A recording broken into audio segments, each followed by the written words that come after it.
Sometimes we forget why we're here. It's easy to fall off track. These help us remember.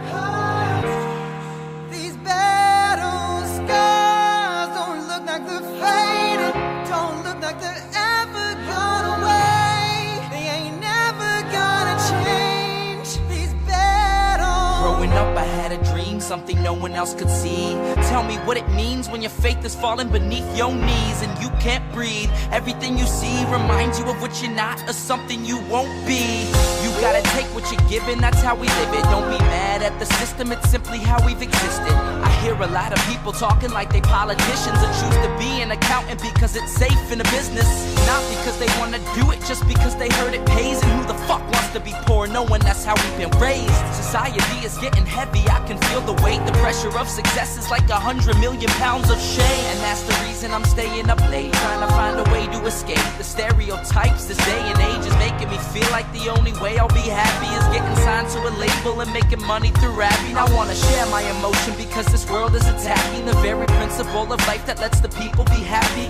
If you don't have a reason to breathe, why even live? These battle scars are impressions of everything that it is. Don't look like they're faded, don't look like they're ever gone away. They ain't never gonna change. These battle scars don't look like they're faded, don't look like they're ever gone away. They ain't never gonna change. These battles. Now, if I had a voice that reached 100 million people, I'd tell them there's a reason that we're all created equal. Cause some decide to be great and some decide a sequel to an average person's life is simply what they want to be. So you make your decision, all I know is what I'm given. Won't define the life I lead or the way I dwell in existence. I've seen a greater image on the walls of where I'm living, and the words twisted and scripted remind me of something written. Faith is a gift that is given down to the people. If one believes it, one receives it. It's given if it is needed. Don't ever think you're trapped in a life that you never wanted. Your options are infinite, that's some mathematical logic. I'm not saying I'm a prophet, I'm speaking for what it's worth. These lyrics define my prayers and these battle scars on my church. Not saying I'm a prophet, I'm speaking for what it's worth. These lyrics define my prayers, these battle scars on my church. Don't look like they're faded, don't look like they're ever gone away. They ain't never gonna change. These battle scars don't look like they're faded, don't look like they're ever gone away. They ain't never gonna change. These battles.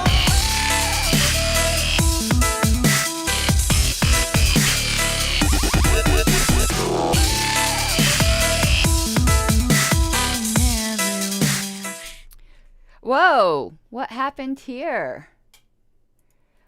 Is there a libertarian case for Okay, vaccine mandate? I am having trouble here. 1 second. I do not know what happened with my screen. 1 second here. No camera detected. Give me 1 second. Something isn't working properly. Okay, it might be nice if I had my camera plugged in. Okay, this should come on in a moment. Let's see. Here we go. I didn't have my camera plugged in. That could help. Because I forgot my... And it's freezing down here. That's why I do have an army blanket over my lap like a little old lady. I forgot my... I forgot my iPhone at the office, and that's what I normally film with. Let me get in a little closer here. This is better. So I had to plug in a webcam really quickly. That was embarrassing. And hello, Adam. Hello, Dave. Hello, Tyler. Oh, Tyler says you should buy a blowhorn for convention and play the song as you're walking out into stage. That would be pretty awesome, wouldn't it? To play Battle Scars walking out there. I think I like that. I think I like that. That might be good. Because that song has kind of become synonymous with my show. It's very catchy. It's very, very catchy. So, this is not going to be a long show today. We are working... Oh, and I don't have my grifting along the bottom because I just screwed up everything. Let me go back here. Here we go. There's my shameless grifting.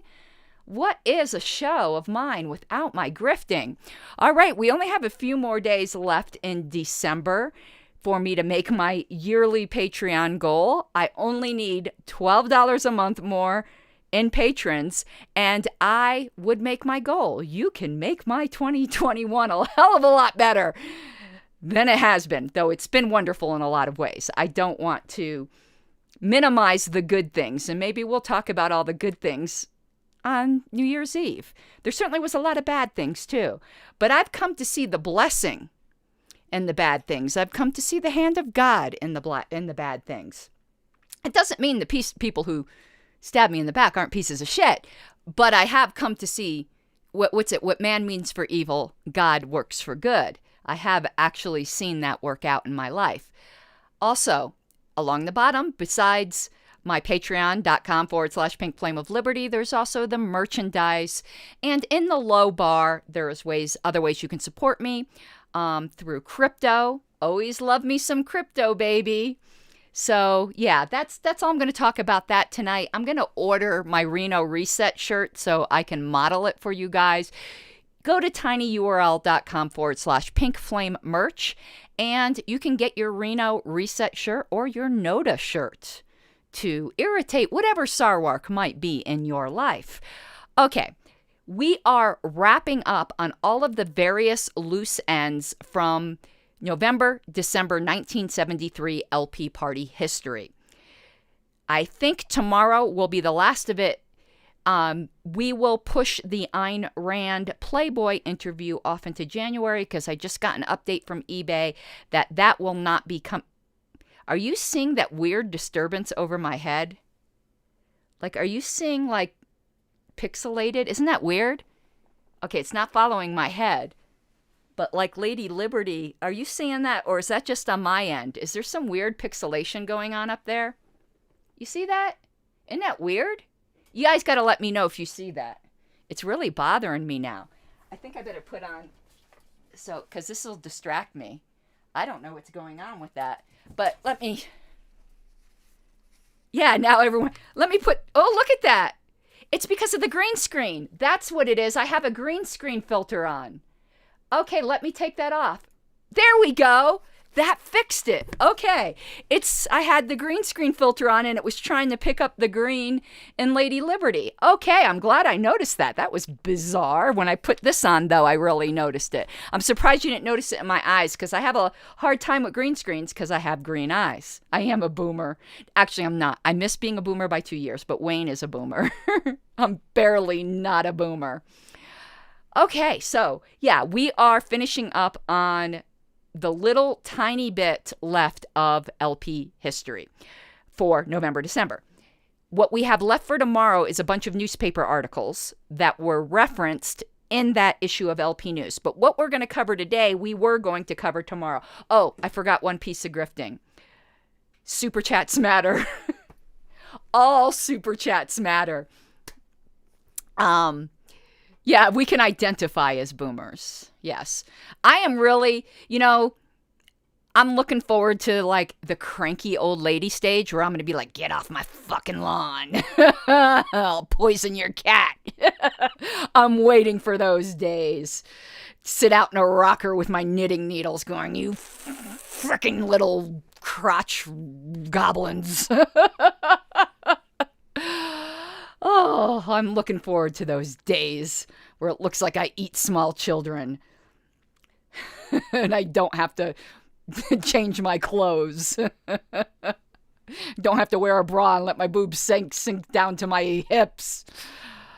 Oh, God. Okay. So today we are going to cover what we were supposed to cover yesterday, but that fantastic Penthouse article was, 10 pages long? With the unexpected twist at the end where I started bawling, which was surprising. So we're going to cover today, and this will be a brief show, because I might... Have you noticed that when I first started this channel, nothing was live, and I did all these very highly produced things, and now I'm too lazy to edit, so I do everything live? I want to do some pre-produced shows. The last one I did was the Unlibertarian Activities Committee, which there will be more episodes of that because they're The tyrannitarians are on the march, and I will expose them. And, I didn't buy a brown shirt and some frickin' commie patches for just one show, okay? I got to get my use out of it because that was the grossest thing. When I put on that shirt with those frickin' patches, I wanted to die. That was one of the grossest things I've done in a long time. Well, brief for me, Mike, is 10 hours. No. So tomorrow, newspaper articles. New Year's Eve, I might give you a New Year's present because people have seen fit to send me emails from the Whitney Bill U files. I have a delicious piece of hypocrisy to serve up to you on New Year's Eve. And a piece of rudeness. She did get rude in this email, but not as rude as she did in the last email. But the hypocrisy of the defense she provided to a friend, how different of a tune she sang when it came to me. Oh my word, just when I think she can't get any more awful, unprincipled, unethical. That's all I can say. So anyone else out there, if you have submissions for the Whitney Bill U email vault, please send them to me because I'm finding them quite enlightening.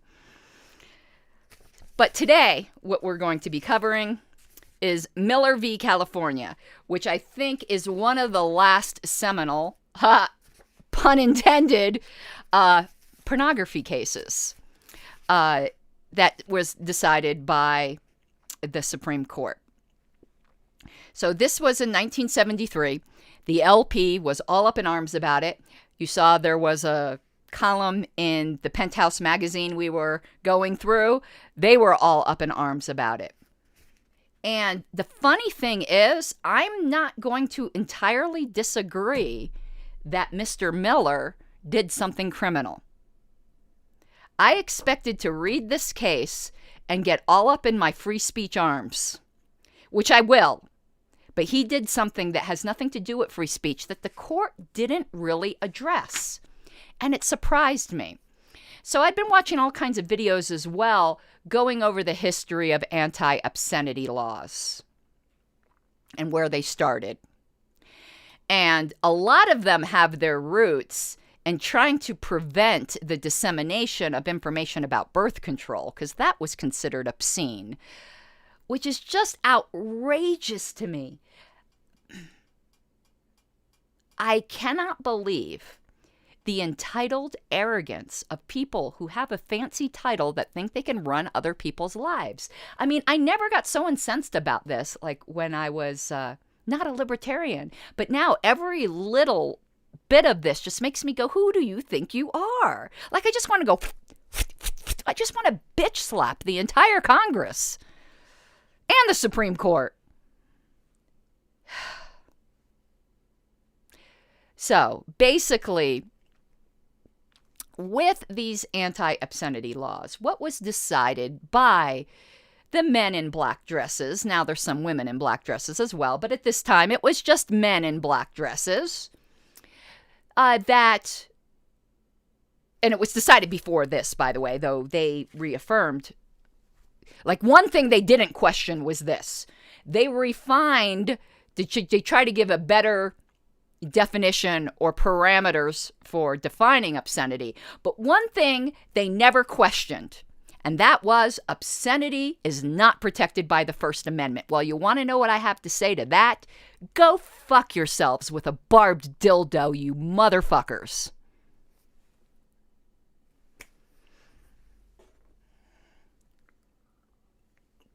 This show is definitely not going to be monetized, so super chats are always welcome if you like my potty mouth. So, it just drives me crazy when there's certain kind of speech that people think is not protected by the First Amendment.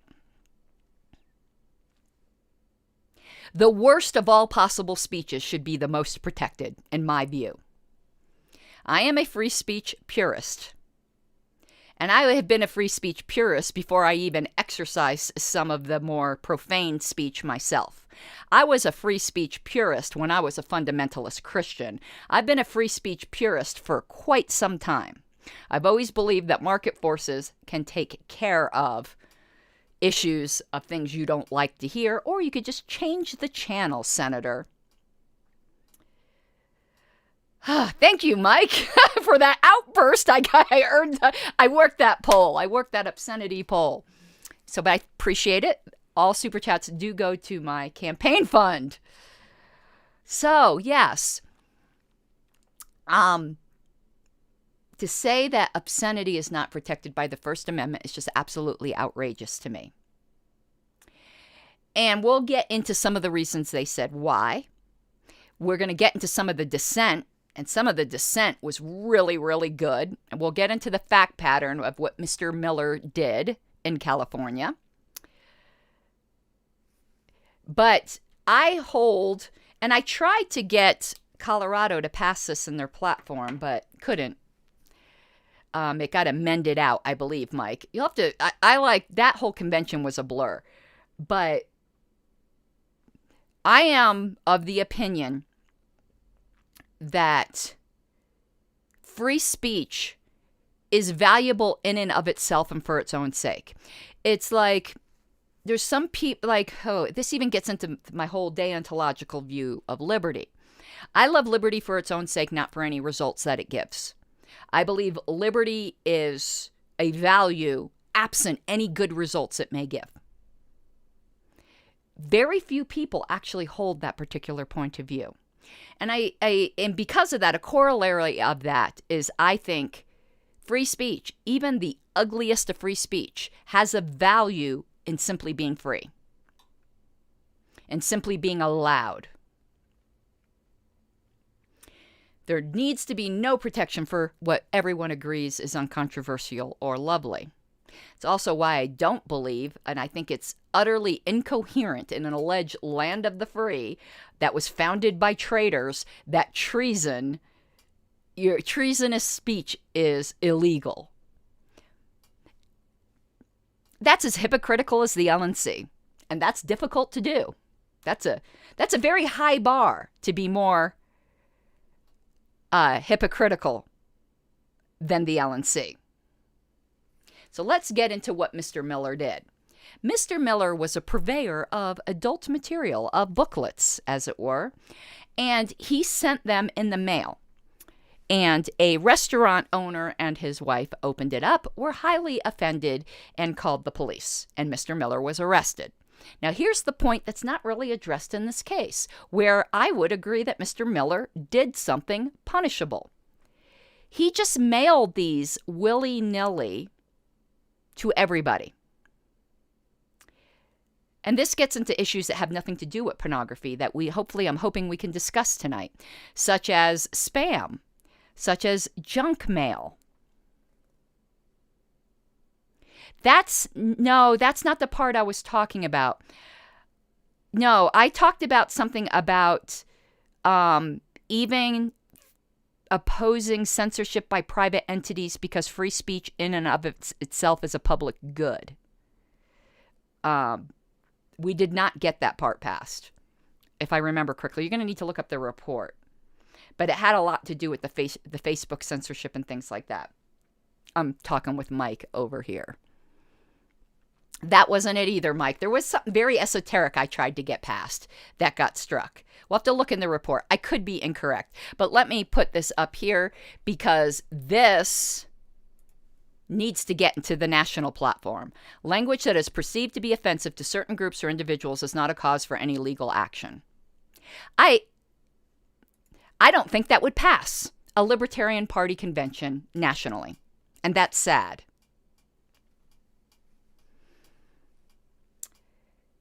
So, Mr. Miller mailed out pornographic material unsolicited. See, I don't think there should be any restrictions on pornographic material among, here we go, consenting adults. The restaurant owners who received this mail from Mr. Miller did not consent. They did not ask for it. It arrived unbidden into their private property. And that is the problem, in my view. Not that it was pornographic, but that it was sent without their consent. and delivered by the government without their consent. I think a good libertarian case can be made that spam and junk mail are violations. Because while you may have a right to say anything you want, you do not have a right to an audience, and you do not have a right to force somebody to see something that you do not wish to see. That is why I support like the National Do Not Call Registry and things like that. I do think though that's valid, and I would support a do not send junk mail registry. Do not, we already got the Can Spam Act and things like that. Hold on, I got to sneeze. I haven't given this too much thought, but this is my initial thoughts. I might actually do some of my radio show on this. And Ryan asked what the damage is. I don't think there needs the damage is their consent was violated, and I think that's all the damage that needs. I don't think you need to prove anything beyond that. Violating somebody's consent.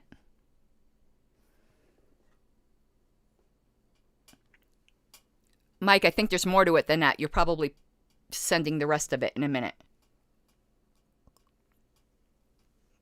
And I'll put that up on the screen. Here's the first part. So did this not pass? So this is what I had written. While private entities have the right to exclude speech, we believe that the practice of government support, is that in the platform now? Because I could be mistaken.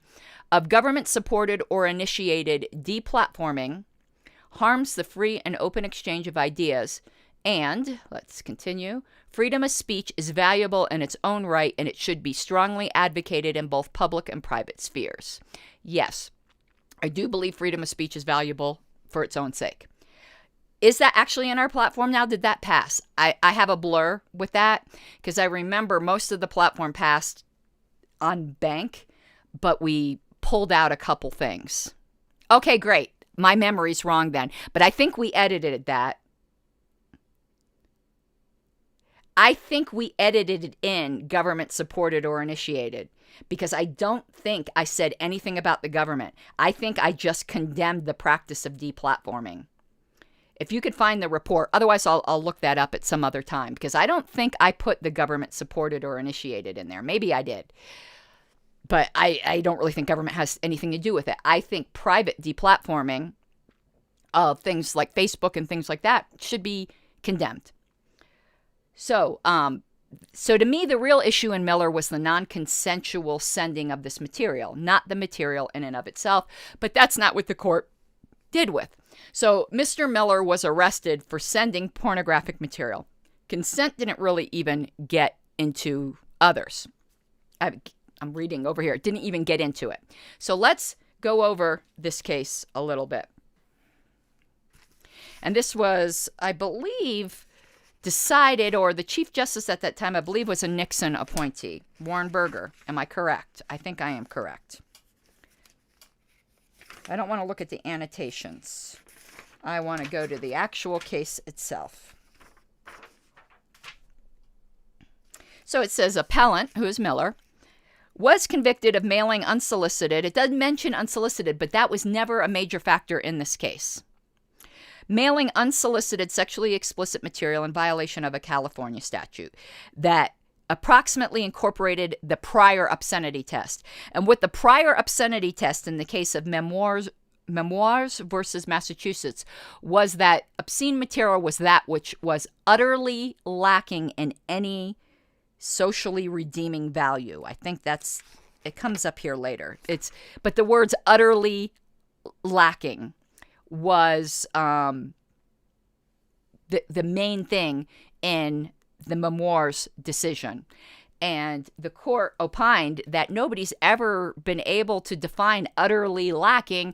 And when you use terminology like utterly lacking, that's not even beyond a preponderance of the evidence. Like utterly lacking can, criminal is beyond a preponderance of the, beyond a shadow of a doubt, whatever I'm getting civil standards and criminal standards confused here because I work in civil law. But they're like, it's even more stringent than a criminal standard of proof, and it was impossible to prove that something was utterly lacking. To me, you should never even get there, because how dare you? All right, so here is the 3-tier test. And for a work to be illegal, it has to pass all 3 of these tiers in this holding in Miller. And JJ confirmed that Berger was a Nixon appointee. It says, first of all, this was never even questioned, which to me is outrageous, that obscene material is not protected by the First Amendment. It says a work may be subject to state regulation, fuck you, where that work, taken as a whole, appeals to the prurient interest in sex, portrays in a patently offensive way sexual conduct specifically defined by the applicable state law, and taken as a whole, does not have serious literary, artistic, political, or scientific value. And the funny thing is, I think this prong in of itself is self-defeating. It's almost like saying you have to be tolerant of everything. Well, do you have to be tolerant of intolerance? You know, it's that sort of circular reasoning. Because if something is prohibited, by the very fact that it's prohibited, it has political value. So it says, taken as a whole, does not have serious literary, artistic, political, or scientific value. The very fact that you're prohibiting it gives it political value, therefore defeating your very first prong, in my opinion. I think it is self-defeating and self-referential. Number 2, the basic guidelines for a trier of fact must be whether the average person, applying contemporary community standards, would find that the work, taken as a whole, appeals to the prurient interest, and whether the work depicts or describes in a patently offensive way sexual conduct specifically defined by the law, and, well, it's just repeating what it said before. I don't know. I guess it's the contemporary community standards. And prior to that, what Miller had argued was that the Memoirs case required a national community standard rather than a local community standard. And the Miller court rejected that. And I think they were right on that point. It doesn't really matter because their whole opinion is wrong. But on that point, I think they are correct. You can't hold, like, Mississippi to the same community standard that might be true in, say, New York City. It's different, you know. There can be no national standard. And then it says the test of utterly without redeeming social value, that's the test, is rejected as a constitutional standard. Okay. And Chief Justice Berger wrote the opinion of the court. And we're just flipping through here. So the main goal of Berger was to narrow or more carefully define utterly without redeeming social value, because that was a floating abstraction that nobody could define. And then it says, this has just really made me want to vomit in my mouth. There are certain well-defined and narrowly limited classes of speech, the prevention and punishment of which has never been thought to raise any constitutional problem. Well, I think it does, so don't say never. These include the lewd and obscene. It has been well observed that such utterances are no essential part of any exposition of ideas and are of such slight social value as a step to truth, that any benefit that may be derived from them is clearly outweighed by the social interest in order and morality. While I reject that the state, I reject the state. Let's just start there. I reject the state. But if we're going to have a state, I reject that the state has any interest in or right to enforce social mores or social order that does not violate the negative rights of others. That is a community activity, not a state activity. And it says, we hold that obscenity is not within the area of constitutionally protected speech or press. I will not cuss again. I think you guys got the point. And then he goes on to disagree with the Memoir standard, where it says, while Roth and memoirs require that to prove obscenity, it must be affirmatively established that the material is utterly without redeeming social value. It says it called on the prosecution to prove a negative, that the material was utterly without social redeeming value, a burden virtually impossible to discharge under our criminal standards of proof. And it says that this test is not a test at all. And I agree with them. It's not a test at all, which is good, because you shouldn't be testing other people's speech like that.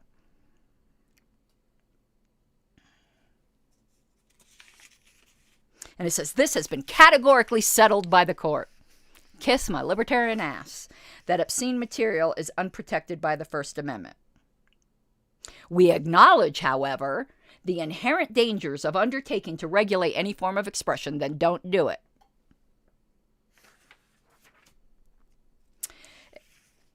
So it says, here are the guidelines. Whether the average person applying contemporary community standards would find the work taken as a whole appeals to the prurient interest.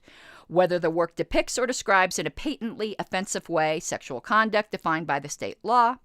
And whether the work taken as a whole lacks serious literary, artistic, political, or scientific value, and it says we reject as a constitutional standard the utterly without any redeeming social value.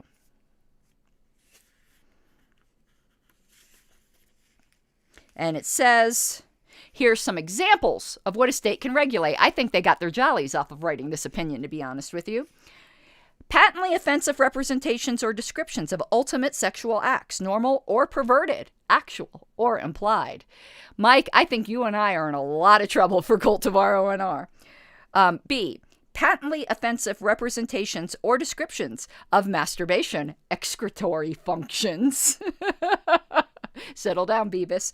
And lewd exhibition of genitals. Oh my God, the human body. Okay. So they basically said, you don't need to worry about this, Joe average citizen. It's only for the hardcore stuff.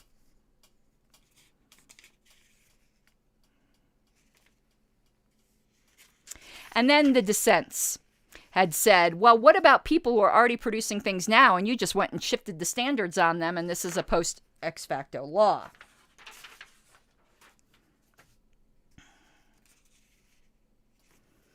And they go on about how you can't have a national standard, which I agree with.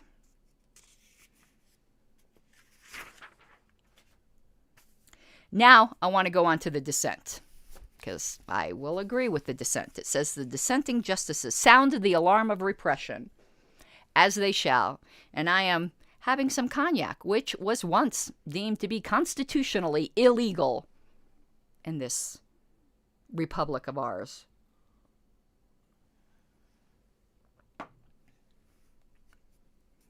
But check this out. This is still, I think, Berger mocking the justices who sound the alarm of repression.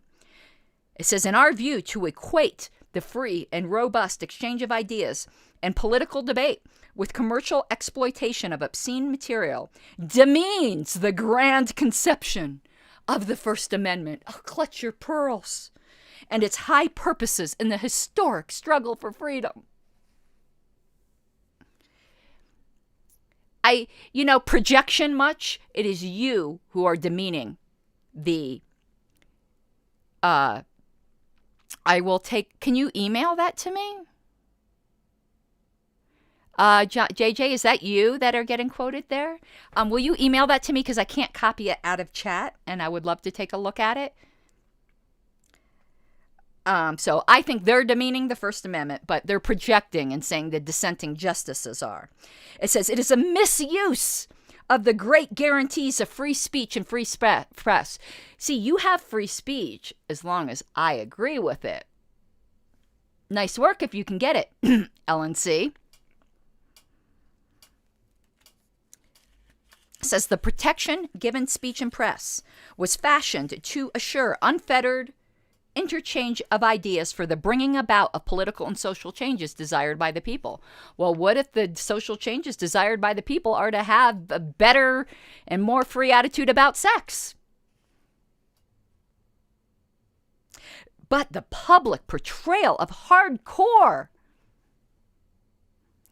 What some of these guys did under their dresses in their private bedrooms, I bet you, was pretty fucking hardcore, you hypocritical bastards. Hardcore sexual conduct for its own sake and for the ensuing commercial gain is a different matter. Well, well, Miss Priss.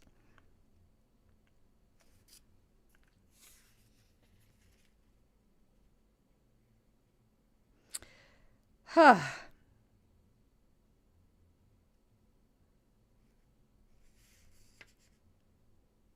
Says one can concede, then why don't you concede this all the way? It's almost, when I say something like that, I have this weird association. You know that song, who's it? The Insane Clown Posse song, Let's Go All the Way?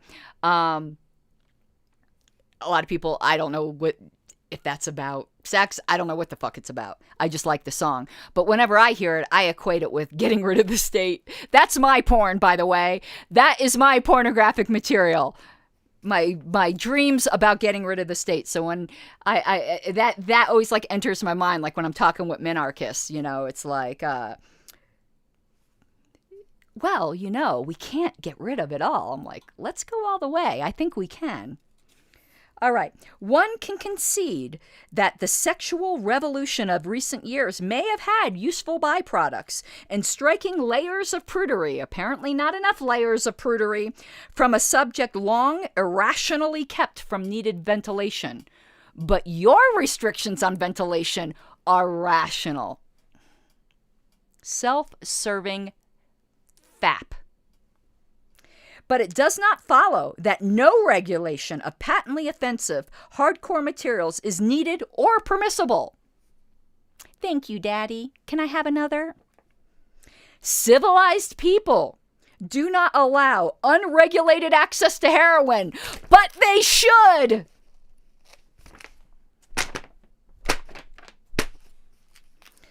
Because it is a derivative of medicinal morphine. Well, that isn't the reason. I think you should just do it because some people have fun with it.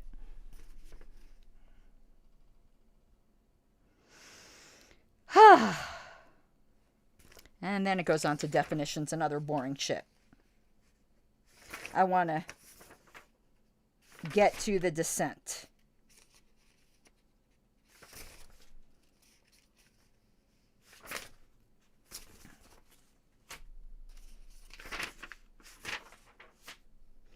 Going on and on again about national standards. All right.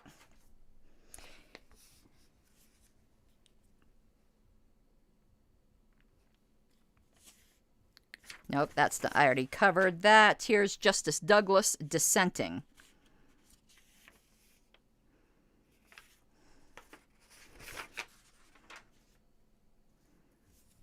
And just a bunch of citations that I don't want to get into because there's one statement he said that I really liked.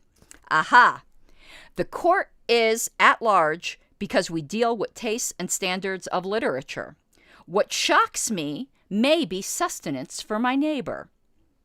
What causes one person to boil up in rage over one pamphlet or movie may reflect only his neurosis, not shared by others. We deal here with a regime of censorship which, if adopted, should be done by constitutional amendment after a full debate by the people. Because you are not the Constitution, you men in dresses. You are full of your own power and huffing your own farts. He didn't say that, but I wish he did. It would have been much funnier if he did.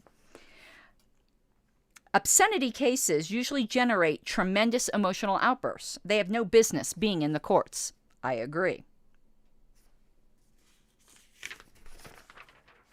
Okay.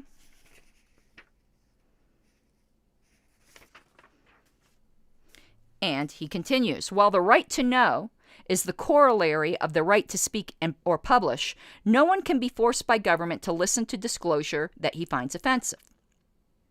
And he goes on talking about how he protested against making streetcar passengers captive audiences. He says there is no captive audience problem in these obscenity cases. I disagree. In this case, there was. Not captive, but they did not seek out this material. It was sent unbidden into their business. No one is being compelled to look or listen. In this case, they opened mail. Those who enter newsstands or bookstalls may be offended by what they see, but they are not compelled by the state to frequent those places, and it is only state or governmental action against which the First Amendment, applicable to the states by virtue of the 14th, raises a ban. The idea that the First Amendment permits government to ban publications that are offensive to some people puts an ominous gloss on the freedom of the press. Absolutely true. Says the First Amendment was designed to invite dispute, to induce a condition of unrest, to create dissatisfaction with conditions as they are, and even to stir people to anger. To give the power to the censor, as we do today, is to make a sharp and radical break with the traditions of a free society. Absolutely agree. Continues. We deal with highly emotional, not rational questions. To many, the Song of Solomon is obscene. I do not think that we, the judges, were ever given the constitutional power to make definitions of obscenity. If it is to be defined, let the people debate and decide by a constitutional amendment what they want to ban as obscene and what standards they want the legislatures and the courts to apply. Perhaps the people will decide that the path towards a mature, integrated society requires that all ideas competing for acceptance must have no censor. Amen. He goes, perhaps they will decide otherwise. Whatever the choice, the courts will then have guidelines. Now we have none except our own predilections. Agreed.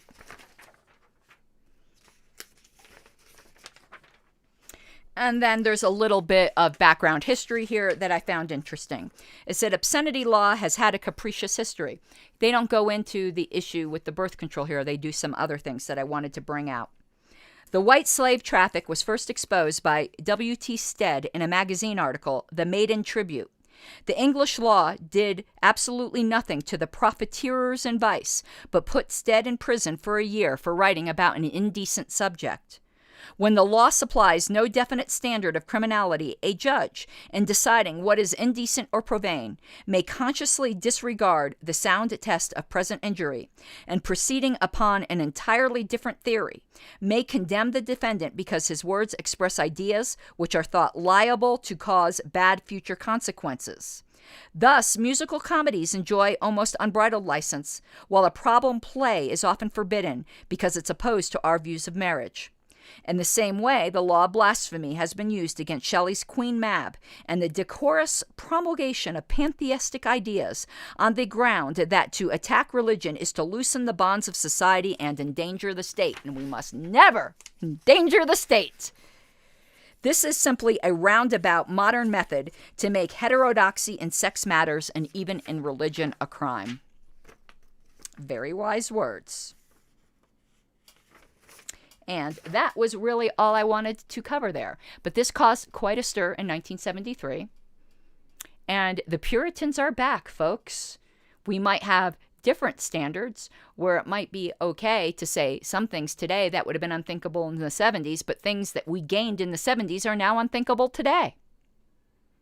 You can actually have politically incorrect sexual fantasies today that the woke crowd will say you shouldn't have. Well, fuck you, I say to all of that.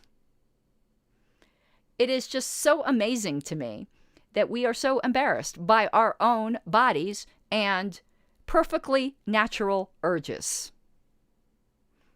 And that a state, judges, think that they can tell you what you get turned on by and what you can buy to be turned on by.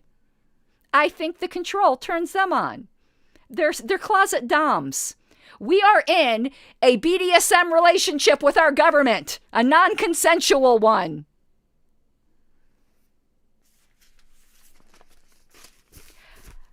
I don't want my state to be my dom. Thank you very much.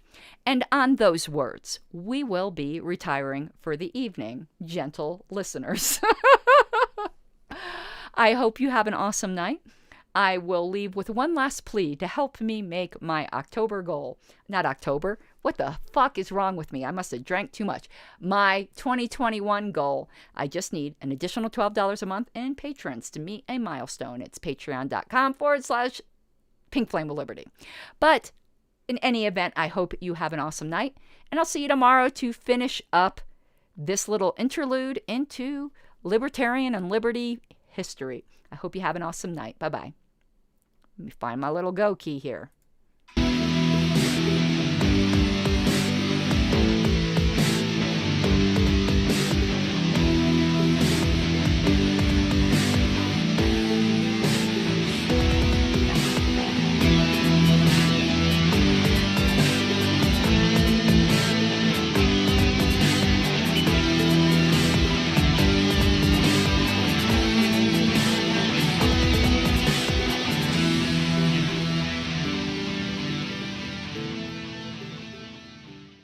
Gotta take what you're given, that's how we live it. Don't be mad at the system, it's simply how we've existed. I hear a lot of people talking like they politicians and choose to be an accountant because it's safe in the business. Not